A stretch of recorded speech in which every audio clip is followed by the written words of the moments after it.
이제는 한번이랍니다. 전북 서만동 특별자치도 부모는 전북 경제 이재명이 확실히 책임지겠습니다. 김대중 대통령과 노무현 대통령의 정신을 이어받은 그런 당이 맞습니까, 여러분? 대통령 파는 거 믿지 맙시다, 여러분.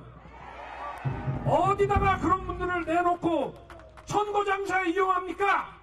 역사적인 퇴행을 막아내고 우리 시민들의 삶을 챙기는 더 나은 대한민국을 위해 일할 수 있는 유일한 후보 저 심상정밖에 없습니다, 여러분. 특히 의료진 부족으로 인해서 의료진들이 고생을 많이 하고 계셔서 조그만 도움이라도 드릴까 해서 이렇게 둘이서 찾아뵙게 됐습니다.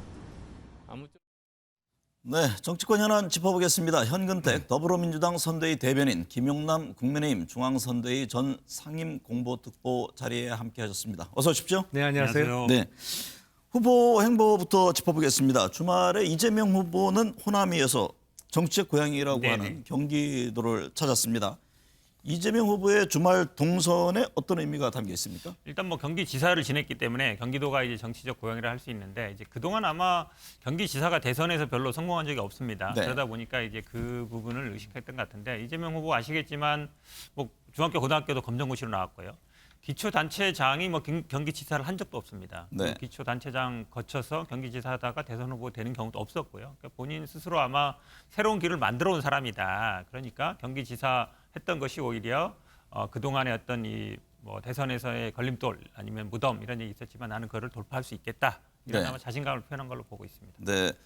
반면 윤석열 후보는 노무현 전 대통령 고향인 김해를 방문했죠. 예. 김대중과 노무현을 파는 정당이 민주당이라 이런 지적도 했는데 어떤 의미를 담았습니까? 지금의 민주당의 모습은 과거 김대중 정부 그리고 노무현 정부의 민주당과는 많이 다른 것 같습니다. 예를 들어서 노무현 정부 시절만 해도 그 본인들의 지지층의 기대에 어긋나는 일이라도 국익에 도움이 된다면 했거든요. 대표적인 게 한미 FTA 체결을 추진했고 제주의 강정마을 해군기지 건설 이런 게 본인들의 지지층과는 다소 견해가 다르더라도 추진을 했는데 네. 만약에 지금 김대중 노무현 대통령께서 살아계시다면 이재명 후보를 민주당 후보로서 과연 응원을 하셨겠느냐 이렇게 많은 비리 관련 의혹이 있는 후보를 받아들였겠느냐 이런 의문을 제기할 수밖에 없는 상황이죠. 네. 이게 전형적인 저는 뭐 갈라치기라 보는데요. 저희들이 예를 들어서 뭐 그 전에 박근혜 대통령 뭐 아니면은 뭐 그 전에 뭐 이명박 대통령 뭐라 하지 않는데 사실은 저희들은 김대중 노무현 대통령 정신을 잊고 있습니다. 기본적으로 민주당 그 뿌리에 있는 건데 그러니까 윤석열 후보가 좀 옹색한 것 같아요. 왜냐하면 문재인 정부 하에서 검찰총장을 지냈고 민주당에서 임명했다고 볼 수 있는 거잖아요. 그러다 보니까 자꾸 이제 본인의 과거를 어찌 보면 약간 희석시키기 위한 걸로 보는데 네. 사실은 뭐 근데 그렇다고 그러면 문재인 대통령에도 똑같은 말을 해야 되죠. 문재인 네. 대통령에 대해서는 아무 말 못하지 않습니까? 본인을 지명했던 사람이기 때문에 이렇게 갈라치기 하지 마시라고 말씀드리고 싶습니다. 네. 이재명 후보가요 윤석열 후보의 그 어퍼컷에 맞서서 그 슈팅 발차인가요? 네네. 발이 꽤 높이 올라가던데요. 이거를 보니까 뭐 허경영 후보 따라한 거 아니냐 이렇게 얘기하시는 분이 있는데 네. 당내 경선에서도 했었습니다. 그때도 이제 당내에서는 굉장히 이제 이슈가 됐었는데 이게 아마 뭐 국민의힘이나 이쪽에서는 안 날려진 것 같은데 모르겠습니다. 아마 뭐 이게 선거 국면이 뭐 연설도 중요하지만 본인의 뭐 건강하다는 거든지 아니면 지금 윤석열 후보가 어퍼컷이 굉장히 이슈가 되고 있잖아요. 뭐 여러 가지 이슈 있다고 보는데 따라하긴 아니다라고 네. 분명하게 말씀드리고 싶습니다. 김특보 보기 어떻습니까? 윤석열 후보가 어퍼컷 시작했잖아요. 예. 네. 아직 윤석열 후보가 어퍼컷 세레머니를 할 때는 민주당 쪽에서 그렇게 비난을 하더니 또 그거보다 한술 더 떠서 지금 발차기를 하고 계신데 뭐 후보로서 그 자리에 모인 많은 대중들의 호응을 좀 더 이끌어내기 위한 어떤 역동적인 동작으로 윤석열 후보가 어퍼컷 세레머니를 한다고 볼 수 있고요. 또한 네. 야당 후보로서 어떤 여러 가지 불리한 점을 이기고 역전승하겠다라는 의지의 표현으로도 좀 읽힙니다. 근데 발차기는 대중을 향해서 발차기는 조금 어색한 것 같긴 합니다. 네. 대장동 개발 의혹을 둘러싼 얘기 좀 해볼게요. 오랫동안 핵심 쟁점이었죠. 과연 그분이 누구냐. 그렇죠. 공방을 벌였는데 한국일보에서 그분은 현직 대법관이라고 특정해 보도한 뒤에 다시 논란이 이어지고 있는데 현 대변인 네. 민주당은 그분이 A 대법관으로 실체가 드러났다 그런 입장인가요? 네, 맞습니다. 이게 지금 뭐 계속 뭐 국민의힘 쪽에서는 그분이 이재명 후보 아니냐, 결국은 그분 밝혀라, 뭐 계속 그렇게 주장해 왔거든요. 근데 이제 이정수 전 중앙지검장 이런 얘기했죠. 그분이라는 표현이 한 번 나온다. 근데 정치인은 아니다.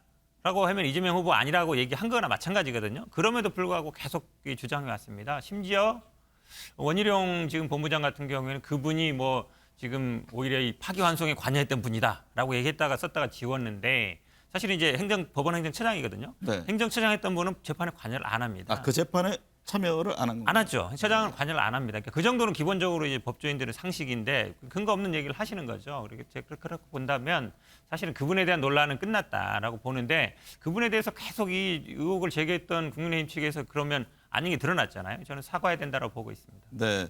국민의힘은 어떻습니까? 민주당의 같은 주장에 대해서 아전인수식 해석이다 이렇게 맞받아쳤죠? 아전인수식 해석이기도 하고 침소봉대이기도 합니다. 네. 그러니까 지금 거명되고 있는 대법관과 관련해서는 제가 파악하기로는 김만배 씨가 아주 그 고급 빌라 시세 한 50억 내지 60억 되는 빌라를 대여섯 채 마련해서 대장동 사업에 도움을 준 사람들 그리고 평소 본인이 친하게 지내던 사람들 보고 내가 이거 한 채씩 마련해 줄 테니 나중에 우리 사업 다 끝나고 잘 되면 여기 모여서 살자 뭐 이런 제의를 했었던 모양이에요.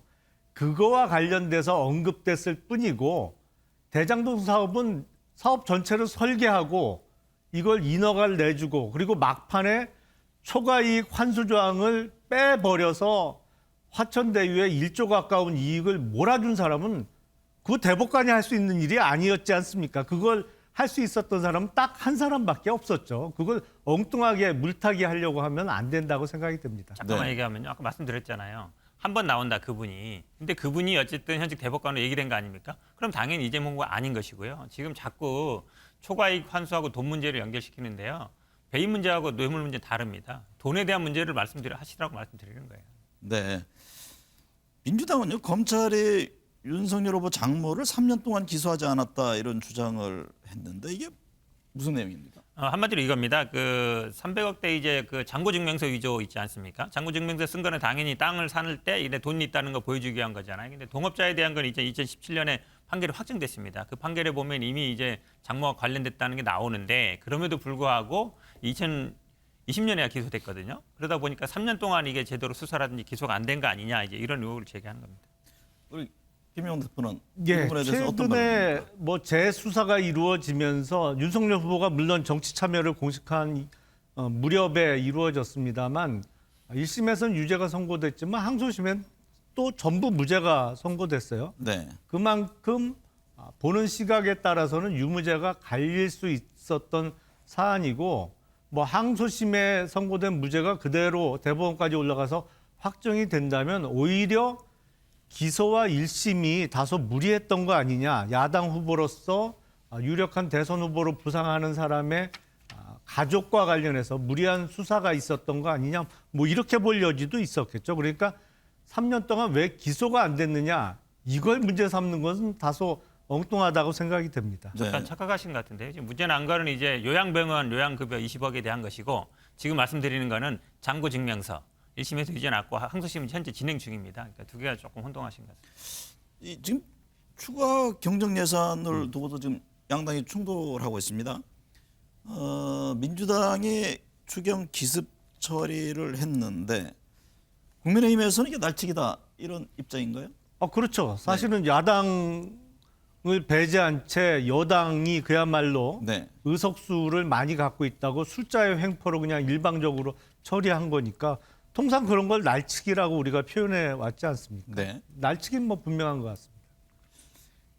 추경안 서로 합의를 위한 노력을 했었잖아요. 그럼에도 그렇죠. 불구하고 강행을 할 수밖에 없었던 어떤 이유가 있나요? 국민의힘에서 얘기하는 건 이제 1,000만 원 줘야 된다. 네. 왜 300만 원만 주느냐. 그러니까 1,000만 원으로 하자는 얘기잖아요. 근데 지금 얘기하는 거 보면 왜 지금 해야 되냐 이런 얘기도 하고 있거든요. 이게 사실 굉장히 늦어졌습니다. 지금 어찌 보면 설 전에 나가는 게 정상인데 하루라도 빨리 해야 된다. 그리고 지금 그 뭐 통보를 안 했다. 뭐 이렇게 얘기하는데요. 사실 이게 처리되는 건 어느 정도 다 예정돼 있던 겁니다. 뭐 개별적으로 통보 문제는 사소한 문제고 제가 보기에는 아마 이게 저는 이제 본회의 되면 아마 국민의힘도 반대하기 쉽지 않다고 봅니다. 왜냐하면 네. 이걸 반대했을 때는 아마 분명히 국민들이 특히 소상공인들이 보기에는 아니 당장 지금 방역도 풀지 못하고 코로나 확산되고 있어서 힘든데 왜 이거 손실보상 안 해주냐 이런 요구 굉장히 많거든요. 네. 그거에 아마 그 소상공인들의 이런 어떤 요구에 부응할 수밖에 없을 거라고 보고 있습니다.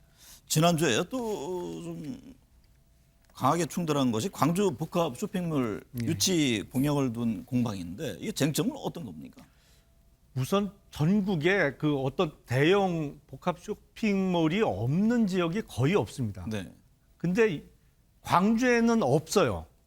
그 과거에 이제 있던 쇼핑몰을 개조한 게 뭐 하나 있다고는 하는데 그거보다 더 많은 시민들이 편하고 보다 값싸게 물건을 구입할 수 있는 그런 대형 쇼핑몰이 광주에만 이런저런 이유로 매번 민주당 쪽 정치권의 반대로 인해서 들어서지 못했는데 네. 그거를 윤석열 후보가 광주 유세를 하면서 추진하겠다고 본격화했죠. 네. 그러다 보니까 처음에는 민주당에서 무슨 재래시장 보호해야 되는데 그게 웬 말이냐고 반대를 하더니 워낙 시민들의 호응이 좋다 보니까 이제는 이러지도 못하고 저러지도 못하고 조금 어정쩡한 상태가 된 것 같아요. 그러니까 네. 그동안 광주나 호남에서 민주당에게 몰표를 몰아주셨습니다만 오히려 그게 정말 광주와 호남 국민들의 어떤 편익을 위해서는 안 좋게 작용했던 것이 아닌가 네. 싶습니다. 민주당의 입장은 어떤 겁니까, 정확히? 기본적으로 뭐 지금 현재 시장이 입장을 밝혔습니다. 이거를 뭐